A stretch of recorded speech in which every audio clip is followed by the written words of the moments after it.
بسم اللہ الرحمن الرحیم۔ ابو مسعود رضی اللہ عنہ کہتے ہیں کہ رسول اللہ صلی اللہ علیہ وسلم نے فرمایا، سابقہ نبوتوں کے کلام میں سے باقی ماندہ چیزیں جو لوگوں کو ملی ہیں، ان میں سے ایک یہ بھی ہے کہ جب تمہیں شرم نہ ہو تو جو چاہے کرو۔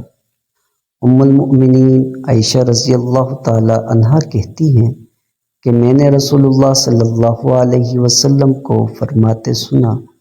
مومن اپنی خوش اخلاقی سے روزے دار اور رات کو قیام کرنے والے کا درجہ پا لیتا ہے۔ ابو درداء رضی اللہ تعالی عنہ کہتے ہیں کہ نبی اکرم صلی اللہ علیہ وسلم نے فرمایا، قیامت کے دن میزان میں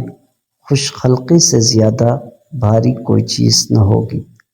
ابو امامہ رضی اللہ عنہ کہتے ہیں کہ رسول اللہ صلی اللہ علیہ وسلم نے فرمایا، میں اس شخص کے لیے جنت کے اندر ایک گھر کا ضامن ہوں جو لڑائی جھگڑا ترک کر دے اگرچہ وہ حق پر ہو،